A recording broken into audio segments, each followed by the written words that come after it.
Andrew McCutchen in his second stint with the Pittsburgh Pirates, losing his infamous dreadlocks, not even playing very much outfield, racking up 75 of his 87 games played at the time of this recording at DH, and essentially being a nostalgia act for a Pirates team that is nearly 10 games out of first place in the NL Central, which has seen teams such as the Cincinnati Reds make a resurgent run towards probably making the postseason, utilizing some of their young stars such as Elly De La Cruz. We're going to roll the clock back about a decade and take a look at Andrew McCutchen's 2013 NL MVP season. Nate McClout was the starting center fielder in 2008. He actually ended up finishing 27th in MVP voting, which unfortunately would be last, having a 276, 356, 497 slash line with 26 home runs, 94 RBIs, 23 stolen bases, en route to becoming a NL All-Star and Gold Glove Award winner. He led the NL in doubles, and when you really start to think about it, why didn't the Pirates just keep him, McCutchen and McClout, together in the outfield? Now, this is a little speculative when you sit there and note that Andrew McCutchen has played 444 games in a corner outfield spot since 2017, but that's kind of me using, more current day or current-ish stats to try to retrofit a scenario that honestly will never play out unless we're in another dimension. Nonetheless, the Pittsburgh Pirates would end up trading Nate McClout on June 3rd, 2009 to the Atlanta Braves in exchange for Jeff Locke, Gorkys Hernandez, and Charlie Morton. Funnily enough, the very next day, Andrew McCutchen debuted on the major league level after spending 5 years in the minors. And in said debut, he ended up with a pretty damn good debut.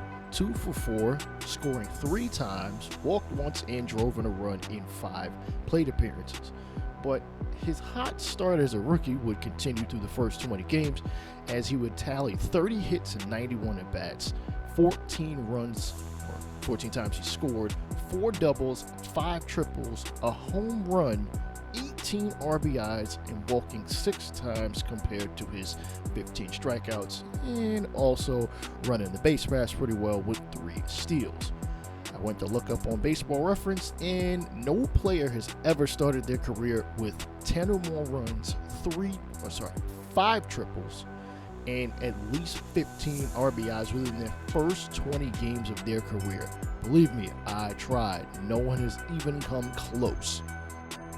Despite McCutchen's pretty damn good rookie season, he would end up finishing 4th in NL Rookie of the Year voting behind Chris Coghlan, who would go on to win a World Series in 2016 as a Chicago Cub, only tallying 1 postseason hit.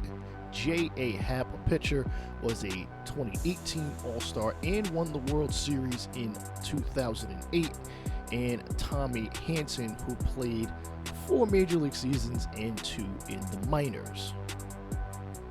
In 2011, McCutchen would make his first of 5 straight All-Star appearances in his career thus far, as he's continuing to play. In 2012, he would finish 3rd in NL MVP, leading the National League in hits and on-base percentage, alongside winning the Silver Slugger for an outfielder and Gold Glove. In 2013, though, things all came together, as we all know. The Pirates had their first winning record since 1992, which alongside correlated in them having their first postseason appearance since 1992. McCutchen would win his 2nd straight Silver Slugger and have an All-Star appearance.